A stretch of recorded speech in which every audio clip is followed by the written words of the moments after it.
Bueno, a ver si se van conectando acá. Vamos reconectando, en realidad. Remielinicemos este vivo. A ver, a ver. Vamos a esperar a que el doc... ¡Ay, qué rápido que vinieron! ¡Qué rápido que vinieron! A ver, a ver. Todavía no me sale el cuem. A ver, a ver, a ver. Ahí está. Pero... Cuem. Cuem no pudo unirse. ¿Por qué no?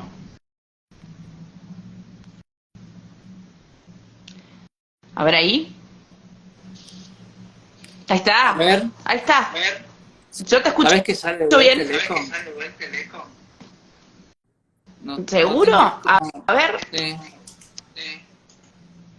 Bueno, ¿tenés si se la auriculares por bancan, ahí? hablamos con eco y ya está, me parece. Dale. No te, no te ofusques, no te ofusques. Son las cosas que pasan en el internet. Pero vos tendrías que conocer, ¿no? Me parece. Pero no pasa nada. A ver, ¿hay alguien que tenga ahí auriculares cerca? Cerca mío decís. Ayuden al doctor. Estoy solo acá en el hospital, nadie está cerca. Oh. Bueno, vamos como estamos. Estamos con el pescado sin vender, doctor. Yo lo tengo bajito, yo lo tengo a la mitad. Acá dicen algo de vos. Sí, que yo baje el volumen, a ver si a ver si se escucha por mi teléfono tu voz. Me parece que sí. A ver, habla. ¿Ahí está mejor? Hola, hola. ¿Vos escuchás el eco? Se sigue escuchando, así que... Bueno, Pero vos no lo escuchás, eso es lo importante. La única que sale yo beneficiada. no lo escucho. Bueno, entonces vas a hablar más vos, esa es la idea. La idea es escucharte. Bueno, bueno, a ver, dale. Pero Arranca con lo que me quieras preguntar. el tema que estamos ahora en el vivo de Estero Amigo, bueno, igual gracias por aceptar la invitación. Y la idea, aunque escuchen escuchen las dos veces las mismas cosas, es charlar de esta interacción médico-paciente, ¿no? Que muchas veces están distantes en el consultorio, llevarla acá a más fraternal. Sí. Tengo muchas preguntas para hacerte, quiero que hables más vos, porque no quiero escuchar con eco. Acá dice, creo que recién tienes que bajar de vuelta el micrófono, no sé cómo será eso. Chicos, está a la mitad. Si lo bajo más, yo ya él no lo escucho más. y ahí va a ser un problema porque no voy a poder responder nada. Dígalo con mímica. A ver, pero sí, bueno, yo de última hago así. Y listo. Pero ya lo bajé todo hasta donde lo puedo escuchar, porque si no después no lo puedo escuchar más. ¿Qué dice ahí? Prueben bajando un poquito el volumen porque es medio complicado. ¿Tan mal lo escuchan ustedes?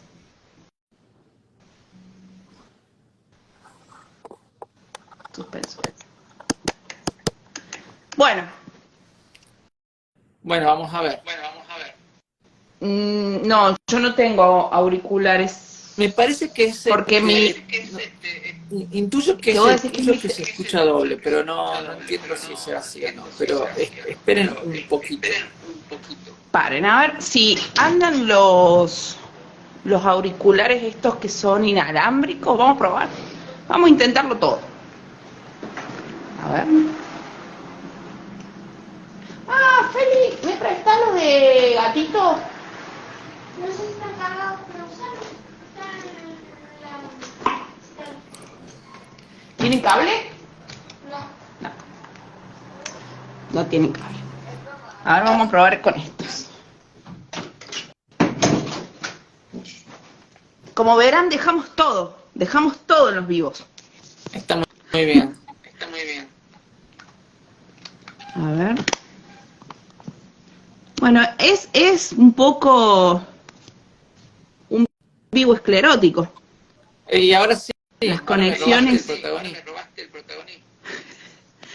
A ver si ahí. ¿Vos escuchás por los auriculares? No, yo no los estaría escuchando. A ver. Ahí la gallega me dijo que se conectó. A ver, habla. Hola, hola. No. Bueno, es un misterio. A ver. Y nadie nos puede ayudar. Encima que están conectados. Estamos solos. A ver ahí. No. ¿Me escuchás? Bueno. ¿Me escuchás? Vamos como estamos. Porque no. Bueno, Rocío, contame un poquito de cómo fue enterarte del diagnóstico. Y fue un golpazo. Enterarse del diagnóstico fue bravo porque en el momento de que yo estaba buscando el diagnóstico, en Viedma no había resonador. Así que mi segunda opción, o sea, mi segunda opción de médico fue el que me avisó de que tenía esclerosis múltiple. No fue mi médica de cabecera, digamos, con la que venía buscando el diagnóstico. Medio como que las personas que estaban cercanas se la veían venir. Como que esclerosis múltiple había empezado a resonar. Pero no era una realidad. Hasta que fui a Bariloche, me hice la resonancia, pedí con un neurólogo para que me leyera la resonancia, y ahí en un televisor gigante se vieron las primeras manchas, y yo estaba recién entraba a trabajar de lo que había estudiado, un trabajo muy esperado, había cobrado mi primer sueldo de ese nuevo trabajo, me había comprado el auto, estaba reformando la casa. Y bueno, y llegó esto y medio como que el susto fue muy, muy, muy, muy grande. Y además, como que tampoco estaba Viedma muy, muy preparada para ese diagnóstico. Entonces yo preguntaba, pero nadie me sabía decir a ciencia cierta qué era o cómo me podía manejar. Hasta que me jugué y me fui a verlos a ustedes. Y bueno, y ahí ya me calmé. ¿Y cómo es el camino de un paciente? Vos comenzás con muchos pacientes, sos hoy, te lo decía un poco en broma, pero en realidad es en serio, y está bueno que me escuchen con eco porque significa que estoy diciendo doblemente las cosas. Sos una referente dentro de los pacientes, muchos pacientes te tienen como referente, es difícil ocupar ese lugar que antes no lo ocupaba. O sea, me imagino que fue cambiando tu vida a partir del diagnóstico. Pero hoy, viendo para atrás, ¿cómo es el camino que transcurre un paciente desde el primer síntoma al diagnóstico? ¿Cómo crees que está hoy la salud en Argentina, tanto la salud pública, privada, la medicina en general, para poder brindar ese apoyo que necesita el paciente a la hora del diagnóstico? Yo creo que falta mucho, falta muchísimo. Porque lamentablemente para el paciente del interior, realmente Dios atiende en Buenos Aires. Y de este lado, como paciente, escuchar o recibir las consultas, porque yo no derivo a nadie, pero, o sea, no me pongo en el rol de médico de decir, anda, no, sino que es una guía de decir, che, yo hice esto. Y es un poco frustrante porque me encuentro con historias repetidas, que calculo que ustedes las deben escuchar seguido también, pero los médicos del interior, yo no sé si es que no llega la información o si es no sé por qué es, pero hay como una falta de cercanía con el paciente y de empatía que a veces hasta asusta porque decís, hey, el tipo la está pasando mal y no encuentra un referente para seguir como médico, ¿no? Ustedes, no, yo con vos voy a tener una relación casi toda mi vida. O sea, vos vas a conocer muchas más cosas que hasta mis familiares, porque es así, vos sabés hasta cómo me cuido sexualmente. Y eso en el interior no es tan así, no es cercana la interacción con el médico, cuesta mucho el acceso a la salud. Depende, en el interior sobre todo, depende si estás o sea, si accedes a medicina privada, tenés ciertos privilegios que en lo estatal no existen, como los turnos, por ejemplo, entre muchas otras. Como si no tenés obra social y vas a tener un neurólogo generalista y no vas a llegar a acceder a otra cosa que un fico limón. Digamos, así muy a bocajarro, ¿no? Pero se quedan como cortos en un montón de terapias que serían preventivas para el paciente, que estarían re buenas a hacerlas y que no cuestan tanto. El acceso a lo que voy, un kinesiólogo, para empezar a trabajar movilidad o no sé, para achicar un poco el susto, porque no llegamos como muy crudos y no hay del otro lado una respuesta empática. Y es algo que se repite en casi todos lados hasta que llegan a los grandes centros, hasta que llegan a las asociaciones, y ahí un poco el paciente calma ese pánico que nos da. Pero no todos tienen acceso a la salud, ni tampoco esto de empoderarse como pacientes. No todos saben los derechos de los pacientes. No todos saben que la medicación la tienen que cubrir sí o sí. Y con eso es medio perversón, digamos, el sistema donde estamos, y el paciente queda muy en el camino. Y a veces por susto, a veces por miedo, a veces por ignorancia, va quedando atrás. Y es re triste eso. Y como paciente, y llevando la voz de los pacientes, ¿cómo es el momento donde te enterás del diagnóstico? Y además una pregunta más, ¿cómo te hubiese gustado que te den el diagnóstico hoy en día? ¿De la misma forma que te lo dieron? Y llevando la voz del paciente, ¿cómo sería para un paciente? Sé que es un momento muy complicado, pero ¿cómo sería para un paciente la mejor forma de recibir el diagnóstico? Creo que contacto con humanidad. Creo que es eso. Yo, por ejemplo, voy a dar mi testimonio como propio. Yo no me sentí tranquila hasta que tuve la primera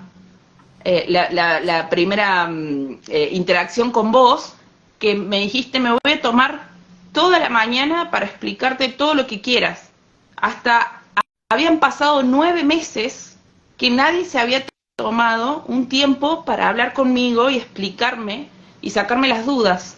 Eso fue humano. O sea, más allá que ahora estoy hablando con vos y por ahí pueden pensar de que, claro, porque está con el doctor. Pero no, hasta ese momento yo no había tenido, me atendían por los pasillos, me daban las órdenes por ahí nomás, y me acuerdo que tuvimos que dar todo un vueltón por el hospital hasta llegar, y me dijiste: me tomo la mañana para explicarte todo lo que quieras, y yo me pude explayar y sacar toda esa angustia que venía con 9 meses y 1500 kilómetros encima. Creo que al momento de recibir un diagnóstico, el paciente lo que espera es un igual. Alguien que se siente delante tuyo y te diga: che, mira, esto no está bueno, pero acá estoy. Charla, a ver, ¿en qué te puedo ayudar para que esto sea mejor? En que este momento, que no te lo vas a olvidar en tu vida, y pongo el mismo, y lo pongo y lo comparo como cuando nos van a decir que somos mamás. No te lo olvidas más. Esa primera impresión que tenés con tu médico y el diagnóstico, para mí tiene que ser lo más humana y amable posible. Yo lo hablo siempre con un amigo que está en México, que también tuvo como un montón de traspiés hasta que llegó al diagnóstico, y él siempre cuenta de que había ido con sus 2 papás y su mujer, y que el médico, cuando salió a la sala de espera, vio que eran 4 personas. Entonces el médico le dijo: pero solamente tengo 2 sillas. Entonces como que se miraron a ver quién entraba.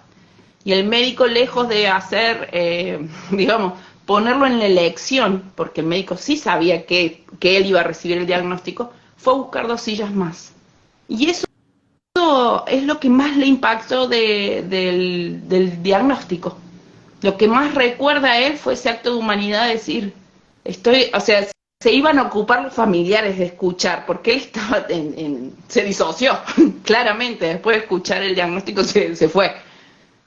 Pero entender que su red de apoyo estaba ahí, y el médico que la contempló, para mí eso es maravilloso. Me parece que esos son los actos que achican esta brecha que hablábamos hace un rato. Sí, totalmente. Y quiero que sepan que para el médico también es complicado dar diagnóstico. Nosotros no nos preparan en la universidad, en la facultad, para dar un diagnóstico. De hecho, dar diagnósticos de enfermedades tan complejas a pacientes tan jóvenes, en pleno desarrollo laboral, académico, social, deportivo, sexual, etcétera, es muy complejo. Y otra cosa que también, de lo cual los médicos somos rehenes, es del sistema de salud, donde en la mayoría de los casos no tenemos la posibilidad que tenemos nosotros en el hospital, no somos ejemplo de nada, tenemos esa posibilidad y por suerte no la desaprovechamos, podríamos desaprovecharla, de tener tiempo. Y seguramente hay pacientes del otro lado que entienden que algunas veces el médico saca tiempo donde sea para poder darle 5 a 10 minutos más a sus pacientes, y hay médicos de ciertos lugares que tienen 15 minutos por paciente. Explicar la complejidad de la enfermedad en 15 minutos es un desafío para mí. Sí. Pero bueno, me parece que escuchar eso de vos me alegra mucho, porque uno también forma parte de este proceso de diagnóstico, y también de este proceso de cuidar al paciente. ¿Y qué viene después del diagnóstico? La semana, el mes después, ¿qué pasó? Aprender a convivir, o sea, a manejar el miedo que te da esto. Yo creo que no lloré hasta que no llegué a Viedma, y pasaron unos 20 días hasta que yo entendí qué había pasado, o sea, qué había pasado en toda esa vuelta en Buenos Aires, porque justo dio la casualidad que ustedes también estaban dando unas charlas con Alcem, lo cual me hizo ver a otros pacientes, y prácticamente ahí nació Escleroamigos. Ahí nació el vínculo con Soma, con Alcem. Surgió un poco de esa charla a la que me invitaste. Pero también sé que no soy la paciente típica. O sea, yo soy inquieta siempre, para todo. Entonces entiendo también que muchos no se sientan tan reflejados. Pero creo que al mes caí en cuenta de que había muchas cosas de las cuales me iba a tener que acostumbrar, y que yo no sé si estaba tan lista, digamos, psicológicamente, para entender lo que me estaba sucediendo. En el medio de esta búsqueda de diagnóstico yo estaba de novia, y bueno, el novio dijo: yo este carro no lo quiero empujar con vos.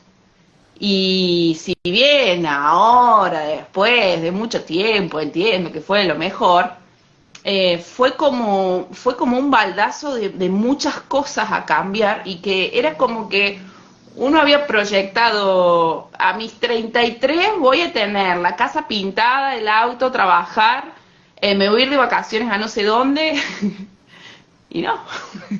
Y en ese momento entender que iban a ser distintas. No era que no las iba a poder hacer, pero iban a ser distintas. Y que iba a tener que tener, como siempre, un as bajo la manga, de entender que las cosas podían modificarse de un momento a otro, que yo no iba a tener la culpa, que no la iba a tener nadie, y que había mucha gente que iba a estar lista para acompañar y dar soporte, y hay otra gente que no. Pero tardó mucho tiempo eso en decantar en mí. y en el medio, y como una ola muy fuerte, estaba Escleroamigos, en plena pandemia. Así que fue como, ¡guay! ¿Qué es todo esto? Pero bueno, se surfió como se pudo, pero se surfió. Y ahí también fue encontrar también soporte en otros pacientes, en las asociaciones, y en esta necesidad de que yo veía de pacientes del interior que estaban en la misma situación que yo, que no entendían un montón de cuestiones que nos estaban pasando, y que nos íbamos pasando los tips, los médicos, que íbamos armando una red, que estábamos todos en un barco, que nadie sabía para dónde iba a ir, pero que por lo menos estábamos juntos, y eso dio un poco de calma, eso fue como un remanso. Pero sí, es todo un aprender a caminar, ¿no? Es como aprender a andar en bici o aprender a caminar. Al principio todo tiembla, todo es medio difícil, medio difuso, pero después se va aclarando y uno va aprendiendo a convivir. Pero... Bueno, vos qué susto. Te reinventaste, hiciste, esto te sirvió también para lo que estás haciendo hoy por otros pacientes, por otras personas. Creo que es como muchas enseñanzas que te puede dar la vida en diferentes aspectos. Puede ser en el diagnóstico de una enfermedad nueva o en otras cosas. Hay algo interesante que creo que dijiste, que es el tema de la red que hicieron para poder aprender un poco más. ¿Cómo se informan hoy los pacientes? Nosotros los médicos vamos a congresos, leemos artículos científicos, en mi caso y en el caso de nuestro grupo investigamos. ¿Cómo se informa el paciente para no caer en la información basura, en la información mala? Bueno, es un tema medio complicado y va muy al criterio del paciente, que es lo peligroso a veces en esto de la información, ¿no? Porque Don Google está siempre. Y una de las misiones como que me puse con Escleroamigos fue justamente de buscar, ya que vamos a buscar en Google, busquemos lo que tiene atrás un respaldo. ¿Quién lo dijo? O sea, no sé, a las personas con esclerosis múltiple es mejor comer mandarina. Bueno, pero ¿quién lo dijo? O sea, ¿de dónde está la fuente de eso? ¿Quién lo respaldó? ¿En base a qué? Porque en Internet hay de todo, hay de todo. Y hay cosas muy extremas y muy peligrosas. Y hay que tener mucho cuidado, sobre todo cuando uno... No es que yo soy periodista ni cerca, yo trabajo en meteorología, nada que ver. Pero sí me encontré como con una responsabilidad de decir, como paciente quiero que la información sea potable. No quiero decir que si van a comer 7 galones de miel se van a salvar y van a estar divinos y van a poder andar en patineta otra vez. Y porque no sé quién lo dijo eso, o sea, no me parece.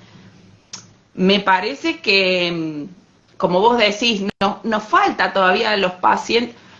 Creo que hay como 2 cosas.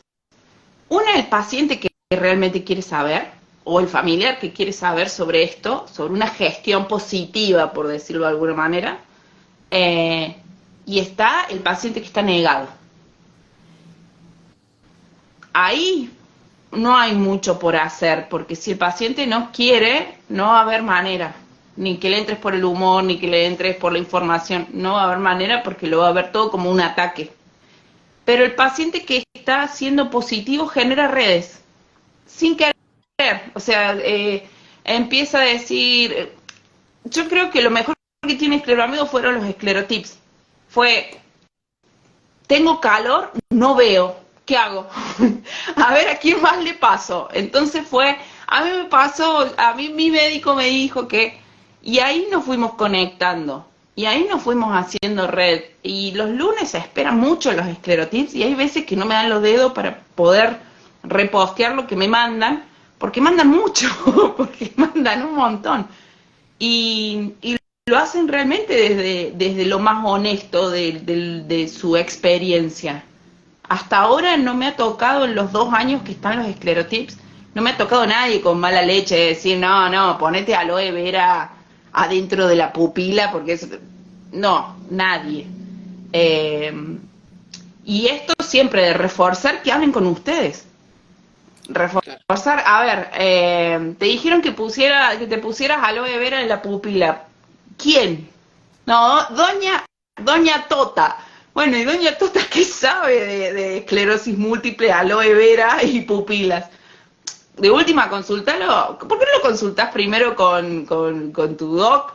A ver, porque ya veo que te metés el aloe vera y después terminamos todo en algo peor. Bueno, dale, sí, pero lo que pasa es que no me atiende. Bueno, busca otro, o sea, pero dale, no te quedes solamente con el aloe vera.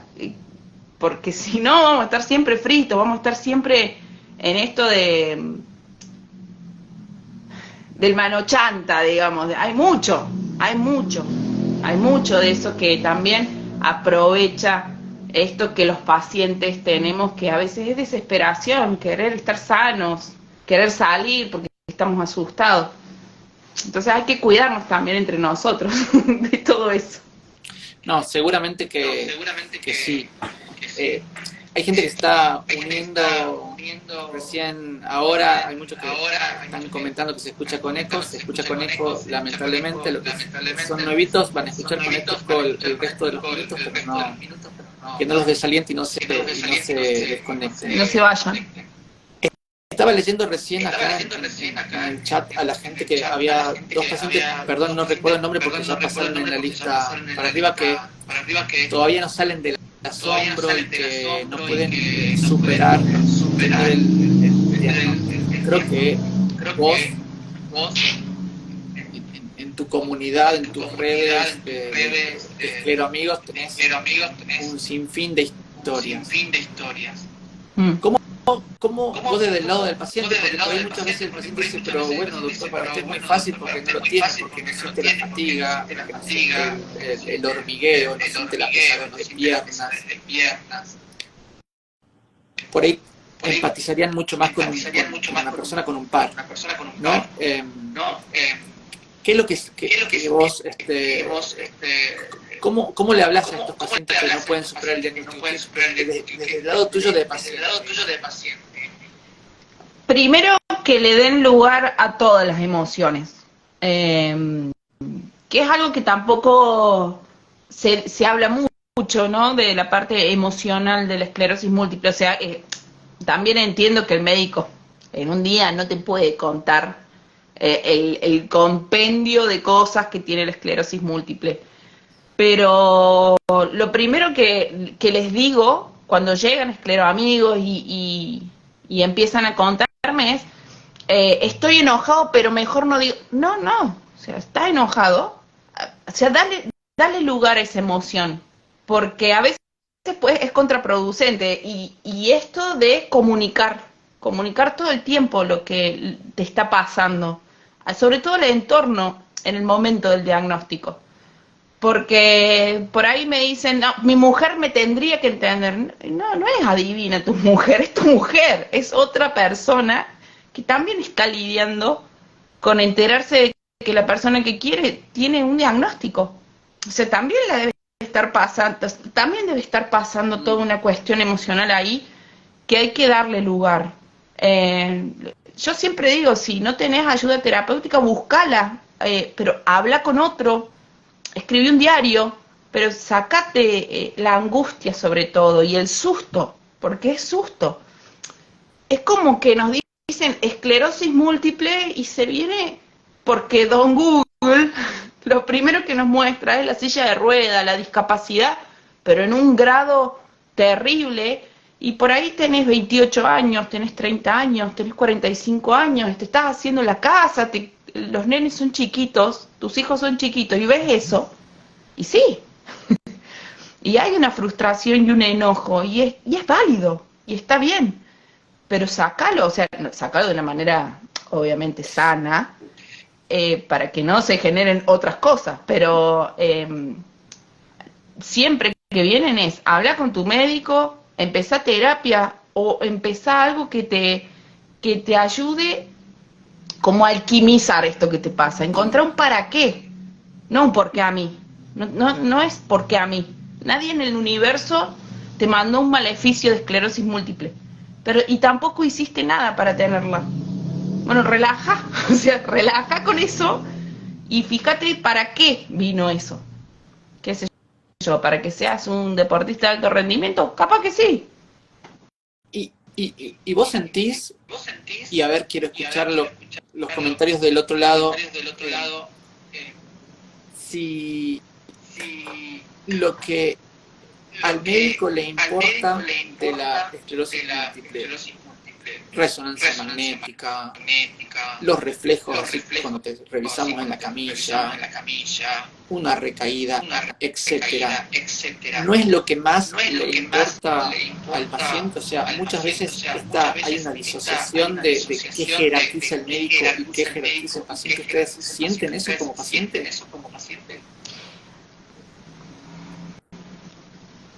Yo creo que a veces, no todos, pero hay muchos médicos que se ponen en otro espacio con el paciente, quizás en un espacio de soberbia o en una distancia un poco fría. Entonces llegás, solamente ves la analítica o es como un checklist, entras y es un checklist y se deja de lado toda esta cuestión del universo del paciente. Quizás es por esto que vos contabas antes del tiempo. Yo no desconozco cómo es el funcionamiento de un consultorio, de un hospital, de una clínica o un privado. La verdad que lo desconozco. Pero a veces uno llega con mucha carga de esto, de que por ahí, no sé si le voy a contar al doctor que tuve una disfunción sexual. O que, no sé, siento que me hago pis, pero como es tan rápido y es el checklist, y bueno, nos vemos el mes que viene, como que quedas como, bueno, no, mejor no lo molesto al doctor con esto. O el espacio para que esta conversación se dé, por ejemplo, ¿dormís bien, Ro? Que vos o sea, lo digo con vos porque vos sos mi médico. Por más que después tenga mi médica que me hace las recetas, pero vos te tomás el tiempo de decir, che, Ro, o cuando fumaba, te cuento que dejé de fumar.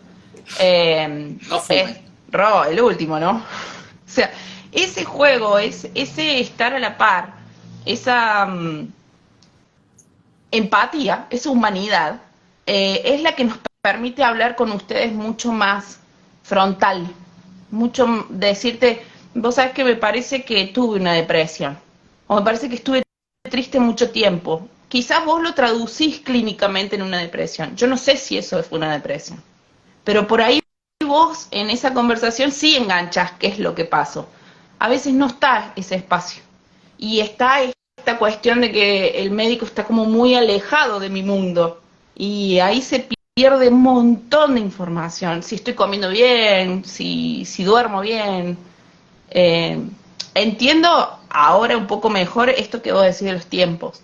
No podés estar 7 horas con un paciente, pero capaz que en el trato, en 2 o 3 cositas quizás, y no lo hablo personalmente de ustedes, sino que me ha tocado que fui un checklist y nos fuimos y se cometieron errores graves para mí. O sea, yo sentí que fueron errores graves y que a mí esos errores me llevaron a mudarme. O sea, me llevaron a irme 1200 kilómetros de eso que me estaba generando tanta incomodidad. No sé si te respondo. A ver, no sé qué dicen. A ver si puedo leer. No, acá hay de todo. Acá, por ejemplo, dicen que sí, la resonancia es importante, pero también son importantes otras consideraciones. Sí, dice, a ver, por ejemplo, Ceci dice, sentí acompañamiento de parte de ustedes y con la confianza de poder preguntar cualquier pavada sin hacerme sentir mal por preguntar. Eso, el sentirse mal por preguntar. Doctor, ¿es normal que duerma 20 minutos toda la noche? Obvio que la resonancia y los controles son fundamentales, también es muy importante el tema de los síntomas como el cansancio, dolores, eso en el día a día es muy importante. Juan Pablo, que es de Viedma, que lo quiero mucho, la relación paciente-profesional es asimétrica generalmente, se subestima la capacidad del paciente de involucrarse fuertemente con la temática y llegar a cuestionar las sugerencias. Puede ser, sí. Hay todo. Bueno, eso es lo que hay que romper,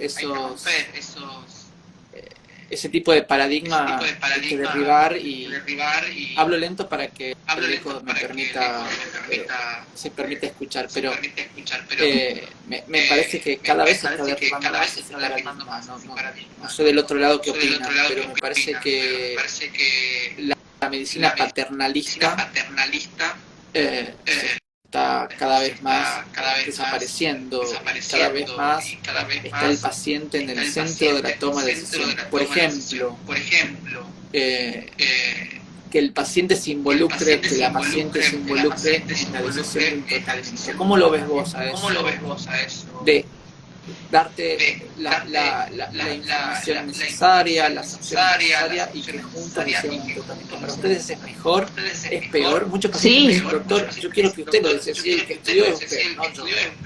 Y muchas veces nosotros creemos que estamos haciendo un bien, pero bueno, me gustaría escucharlo de tu. Yo creo que mientras más información tengamos para poder tomar decisiones responsables, mejor. En todo, en cualquier ámbito de la vida, no solamente en el médico.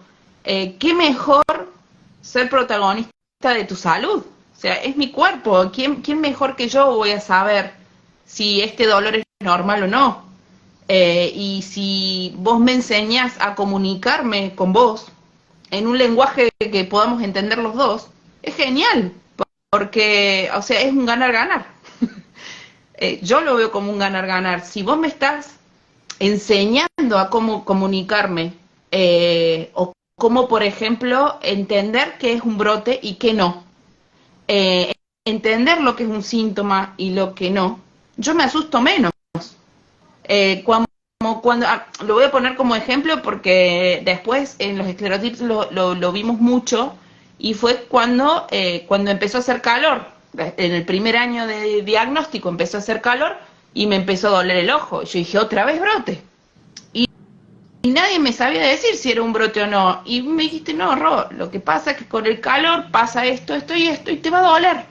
Tómate no sé si me dijiste de un ibuprofeno, ponete agüita y a la sombra, mija. Y bueno, y ahí fue donde yo empecé a poder gestionar. Fue una herramienta muy válida porque dije, bueno, los días de calor ya sé que no voy a ver y puede que esté molesta. Se lo pude decir a mi hija. Entonces los días de calor, si yo estoy de mal humor, me dice, ma, ¿te duele el ojo? Sí, hija, me duele el ojo. Listo. O sea, ya está. Aprendimos a convivir con ese síntoma y a generar estrategias para ese síntoma. A mí me parece bárbaro que ustedes nos participen y que nos den un poco el bastión de nuestra salud. Esto de sentar, mira, estas son las medicaciones que para tu nivel de triglicéridos es conveniente. Genial, o sea, lo decidamos juntos. ¿Qué es lo mejor? Cuando tuve que cambiar la medicación, que fue para mí todo un tema, porque dije, no, si me cambio de medicación, ¿no? Voy a tener un brote. Y vos me dijiste, no, Rod, primero es tu calidad de vida. Yo dije, bueno, sí, bueno, me diste esa confianza de decir, bueno, sí, dale, vamos a hacer el cambio, y lo decidimos juntos. O sea, me dijiste, tenés esto y esto. Elegí. Y fue después el seguimiento y todo lo que vino después, que a mí también me ayudó a estar más segura de lo que estaba haciendo, cómo estaba gestionando mi enfermedad, y mi salud, y mi bienestar. Así que a mí me parece bárbaro. Ahí pone, Verónica, dice, decisión conjunta lo mejor. Juan Pablo, tal cual, es tu cuerpo, responsabilidad acompañada por la empatía y el saber profesional. Ahí nos saludan. A ver, ¿qué más? A veces la fatiga luego pasa y no son brotes. Claro, ¿ves? Ahí hay alguien que está gestionando su salud. A ver, y mucha gente que se conecta. Es interesante esto porque uno no sabe hasta dónde puedes involucrar al paciente, a la paciente que está al frente y no que esto se convierta en algo en contra, ¿no? Darle un peso, porque lo que menos queremos es darle una mochila, allá de la mochila que ya tiene con el diagnóstico. Y escuchar esto me parece que nos reconforta de alguna manera. Tampoco no sabemos, porque en la facultad tampoco nos enseñan a cómo manejar esto de las decisiones compartidas. Creo que todo es un ejercicio que tenemos que aprender y que nosotros los médicos vamos aprendiendo obviamente con el correr de la experiencia. Es un vínculo, es una relación. Esto no deja de ser una relación. Acá alguien pregunta sobre el protocolo Coimbra, que tiene tantísimos pacientes que han desligado la enfermedad. Voy a hablar de vuelta lento por una cuestión de eco. A ver, no vamos a entrar en la idea de este vivo, no voy a entrar mucho en detalles técnicos, es un poco conocer desde la mirada de un paciente o de una paciente muy famosa, cómo es la experiencia de transitar el diagnóstico. Pero hay muchas cosas que no tienen sustento científico o no tienen el sustento científico que deberían tener. Ustedes saben que para que una medicación se apruebe necesitan pasar por ciertas etapas que se llaman ensayos clínicos. Con la pandemia hemos empezado a saber esto de los ensayos clínicos, sabemos que está el fase 1, el fase 2, la fase 3, etc. Y hay ciertos protocolos o tratamientos como el de vitamina D altas dosis, que estábamos comentando recién, que no tienen este juicio de valor. Entonces científicamente uno no lo puede recomendar. Igualmente hay cosas que también pueden tener hasta cierta complejidad por complicaciones o efectos adversos. Claro, hay que esperar que esos estudios estén completos como para saber si están o no. Sí, a ver, lo que tiene hoy, Rocío, lo que tiene hoy fundamentos científicos son los ensayos clínicos de los tratamientos que están la mayoría de los pacientes con esclerosis múltiple. Hoy sabemos que los tratamientos que están recibiendo, cualquiera sea el nombre, si es inyectable, si es por boca, si es endovenoso, cualquiera sea, sabemos que hoy los tratamientos han demostrado en diferentes estudios clínicos ser positivos para evitar neumocrosis. Y no otros tratamientos, no otras cosas como grandes dosis de vitamina D, etc. Está bien. Después hay muchas cosas que ayudan a comer sano, el deporte. Hay un montón de otras cosas que también son soportes para nosotros, para los pacientes. Hay gente que encuentra, no es mi caso, para nada, pero encuentra en el deporte todo lo que buscan y está bien, o sea, es válido. Yo no corro ni riesgo, pero si quieren correr, corran. También hay mucho miedo de que si tengo esclerosis múltiple dejo de vivir, dejo de hacer. No sé, ahora que me diagnosticaron no voy a poder subir más montañas. Hacelo, o sea, si todavía el físico te da para subir una montaña o te querés preparar para subir al Uritorco todos los años, hacelo. Ya verás, ¿Vos sabés cuál es hablalo con tu médico. El objetivo que buscamos nosotros los médicos a la hora de tratar, de seguir, de acompañar a un paciente, a una paciente con esclerosis múltiple, es que su vida siga siendo la misma que la persona que era, obviamente, y la misma que era sin la enfermedad, que no se modifique. Ese es el objetivo ideal. Algunas veces no lo alcanzamos, obviamente, porque surge una debilidad, porque surge hormigueo muy importante, porque surge fatiga muy importante, y en ese contexto lo que tratamos es que la persona se adecue a lo que está viviendo. Obviamente que quizás no puedes hacer lo que hacías antes, pero adecuarte y poder sobrellevar todo esto.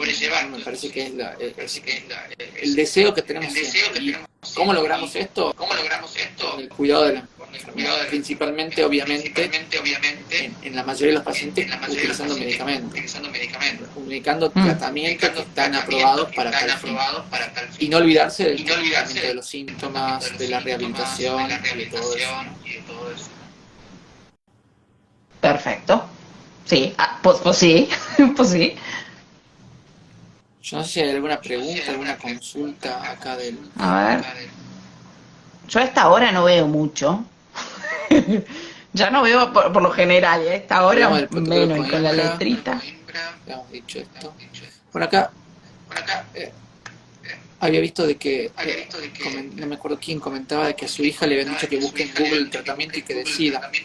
La verdad que no sé cómo fue la interacción, si fuimos nosotros, no lo leí bien, pero en realidad decisiones compartidas no significa que alguien busque algo que venga acá con la solución. Es que el médico trate de brindar información, lugares seguros de lectura para aquellas personas que tengan la capacidad de comprender lo que están leyendo. Y después charlar sobre las opciones, los pros y los contras. Ninguna medicación está exento de complicaciones. Ni la aspirineta. Uno toma una aspirineta y te puede pasar algo. O sea, lo único que es inerte es el agua mineral. Después todo lo demás puede tener complicaciones.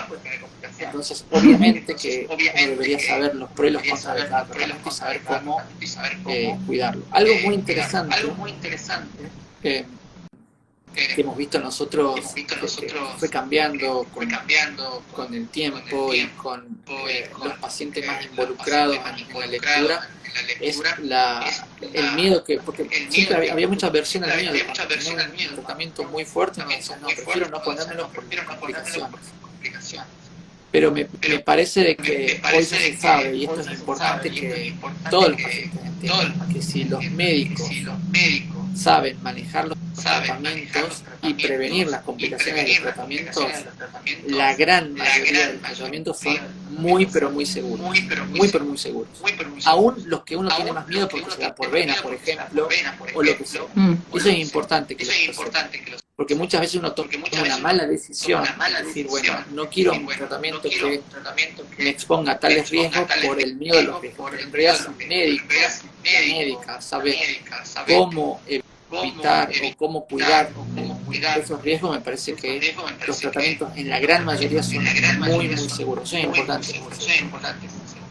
Sí, creo que está bueno generar espacios donde toda esta información que nosotros decimos a modo de chiste, sin ofender, esta información que anda en el Olimpo baje a los simples mortales, a los escleromortales, de una manera quizás más amena, ¿no? Está bueno que se hagan estos vivos con médicos, porque se puede hablar de igual a igual, digamos, en gaucho, se habla en gaucho.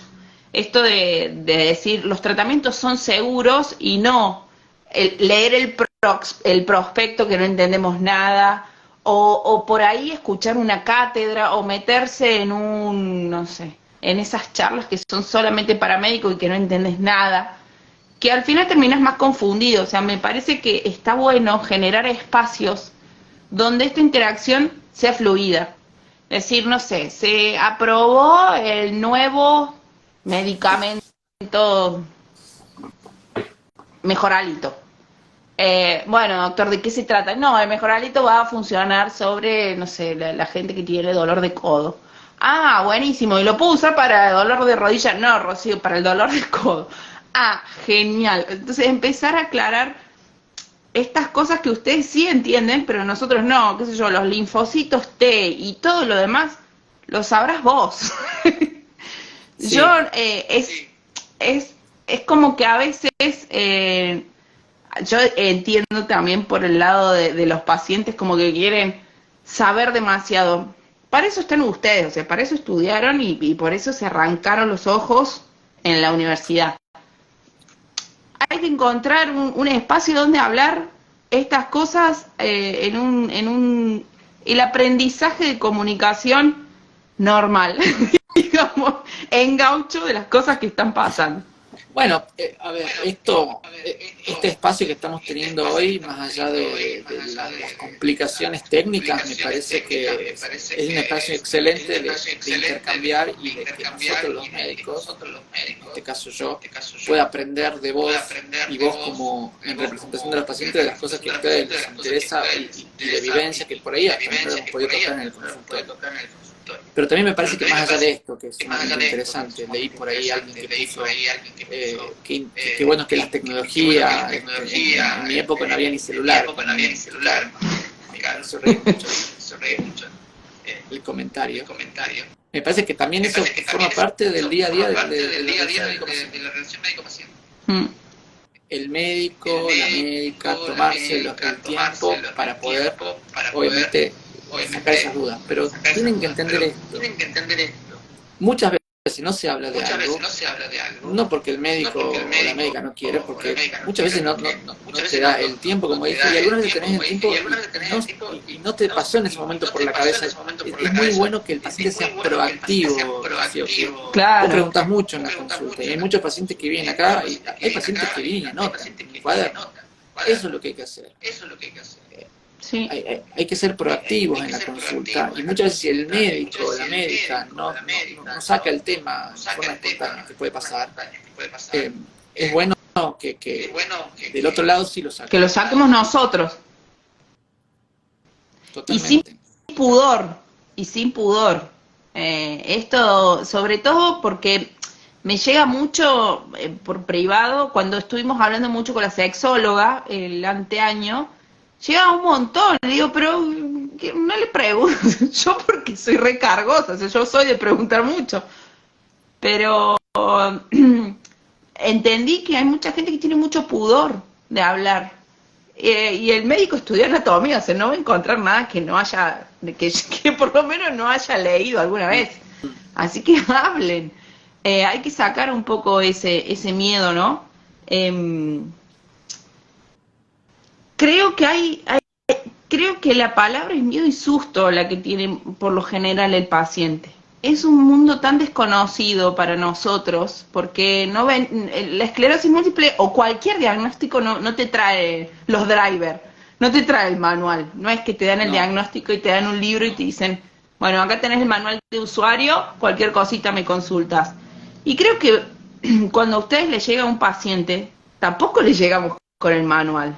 Creo que ustedes se encuentran con otra persona que tienen que aprender a vincularse desde el lugar de ustedes de cuidado y de protección de la salud y de manejo de la enfermedad, pero es un otro, y ustedes no saben mi universo, o sea, ustedes no saben si soy viuda, si soy separada, si soy inquieta, si soy tranquila, si soy problemática, ustedes tampoco, o sea que yo creo que también ustedes medio como que cuando llegamos a nosotros deben pensar, ¿con qué me voy a encontrar?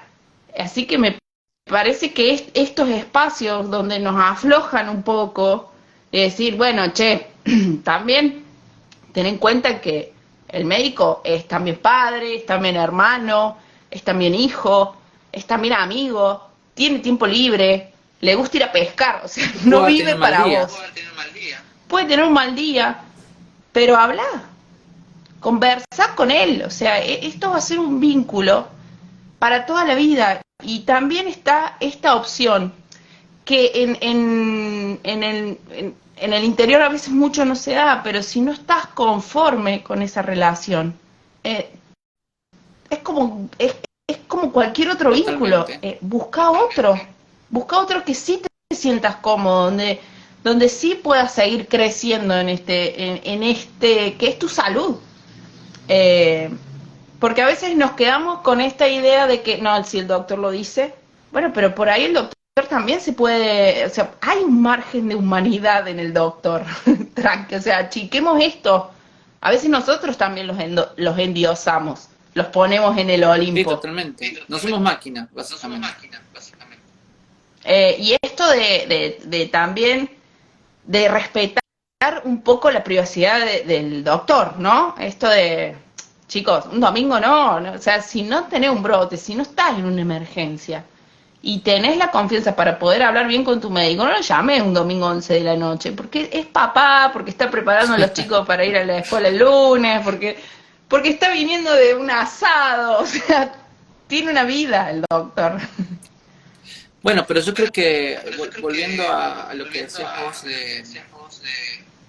de bajar un poco algunos conceptos al llano, bueno, todo el trabajo que estás haciendo vos en las redes sociales, nosotros en CUEM tratamos de hacer cada tanto vivos, el último hicimos con un infectólogo para hablar sobre vacunas, para un poco entender por qué mandamos a vacunar a nuestros pacientes y que no se enojan de otra vez la vacuna. Y tratamos de hacerlo eso porque notamos en el consultorio algunos patrones que se van repitiendo y decimos, bueno, si esto se repite en el consultorio, hay 100 personas que tienen esa duda, salgamos un poquito a charlar un poco el tema. Así que me parece que estos espacios se tienen que dar, tenemos que alentar a que se sigan dando, y lo que podemos hacer es buscar temas en común, temas que la gente quiere escuchar, mejorar la parte técnica y volver a intentar otro vivo más adelante y ver qué cosas podemos salir. Pero antes de finalizar, y de vuelta te agradezco el espacio porque este vivo de Esclero Amigo que estoy tomando yo de Ya después te lo paso igual. Creo que lo puse bien para que quede en el feed de ustedes. Bueno, creo que quedó. No entiendo nada de lo que acabas de decir, es cuando yo hablo del linfocito T, vos hablas de esto y no entiendo nada de nada. Pero bueno, uno y uno. Conmemorando un poco el Día Internacional de la Esclerosis Múltiple y teniendo en cuenta la gran cantidad de seguidores, decime tres cosas. Vos te comunicas mucho con los pacientes, pero por ahí a vos te gusta preguntar, te gusta exponer a otros y no te exponer a otros. Te quiero... Y bueno, ahí está el chiste. Ahí está el chiste. Eso es lo fácil. Pero tres consejos rápidos que le darías a un paciente, a una paciente que recién lo están diagnosticando, que está transitando los primeros meses o años de enfermedad. Que se anime a llorar todo lo que quiera, que nadie está juzgando esa gran ola de la cual se está enfrentando. Que pregunte todo, que no se quede con dudas de nada, y que se tenga mucha paciencia, que esto es aprender. Me parece que eso es lo primero que le diría a un recién diagnosticado, es sobre todo paciencia, que no se enoje con él mismo por no entender o por lo que está pasando, y que no hizo nada para merecer esto, simplemente pasó y no es la culpa de nadie. Creo que si a mí me lo hubiesen dicho el primer día, hubiese liberado un montón de cargas antes de pasar por todo lo que pasé. Pero si no hubiesen estado esas cargas, Esclero Amigos no hubiese nacido, así que para algo vino, para algo vino. Y ahora por último, decime tres consejos que le podés decir a la comunidad médica. Por un lado, llevando la palabra, la voz de todos los pacientes, toda la red de Esclero Amigo y de todas las asociaciones de pacientes. ¿Qué cosas nos tenés que decir que debemos aprender, mejorar, cambiar? A los del interior, todos. A los médicos del interior que sepa. No, a los médicos del interior que se acerquen o que se sigan capacitando, que se encuentren los métodos o los mecanismos para que toda esa información también llegue a esas poblaciones que tienen 5.000 habitantes, 10.000 habitantes, que siempre se sigan educando, que no pierdan la humanidad, que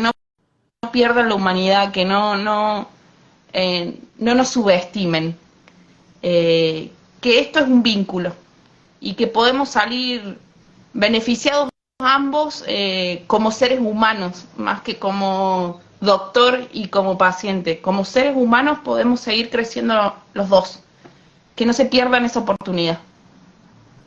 Creo que eso, o sea, podría haber sido más dura, ¿no? Pero, pero me parece que eso sería lo principal. Bueno, me parece que podías haber sido más dura, pero estuviste muy bien y te agradezco las palabras, la sinceridad, el tiempo. Agradezco a todos los que estuvieron ahí conectados. Agradezco a Estero Amigos por habernos dado el espacio también del vivo. Espero que en la grabación quede bien el audio y no tengamos este problema de eco. Y bueno, hay que seguir trabajando, hay que seguir construyendo, hay que seguir construyendo vínculos. El binomio, este tan famoso médico-paciente, es algo que es muy difícil de construir, y créannos, a nosotros como médicos también es complejo porque hay muchas variables, ustedes ni tienen en la cabeza muchas veces, las cuales pueden afectar también el día a día. Y yo quiero cerrar que muchas veces no es importante que ustedes sepan el linfocito T, ni cómo analizar específicamente la resonancia. Con que hablemos el mismo idioma y no tengamos el tecnicismo para hacer complicada la consulta, me parece que con eso deberíamos estar satisfechos. Y también, de nuevo, no responsabilicemos de todo al equipo médico, hay que también ser proactivos, hay que uno mismo ser también el abanderado de llevar adelante el tratamiento, el seguimiento, etcétera, ¿no? Es algo que los va a acompañar durante mucho tiempo y es importante también involucrarse. Bueno, de nuevo, gracias a todos. Déjame pasar un chivo, Rocío. Pasa todos los chivos que quieras. A las 11 de la mañana tenemos bueno, vos no vas a poder venir porque estás re lejos, pero tenemos una reunión presencial acá en CUEM, en el Centro Universitario de Esclerosis Múltiple del Hospital Ramos Mejía, acá en Capital Federal, Urquiza 609, en Neurología Primer Piso. Hay un link que está en las redes para que se anoten aquellos que quieran venir. Necesitamos saber quiénes vienen por una cuestión Del espacio. Así que bueno, y nos tenemos que ver más seguido acá por las redes, a ver cómo hacemos algo para juntarnos de nuevo. Bueno, pero también que, bueno, ahí con Aldana hacemos cosas, hacemos juegos, hacemos vivos. Instagram, ella es de otra generación, ¿verdad? Bueno, algún día tiene que estar todo el equipo y hacemos ping pong de preguntas y respuestas. No está para nada mal este juego, estaría bueno. Bueno, asumimos el reto. Dale, bueno, hay que poner fecha nomás. Dale. Bueno, Doc, le paso el video. Dale. Dale. Gracias a todos y nos vemos por ahí. Feliz día de la esclerosis múltiple.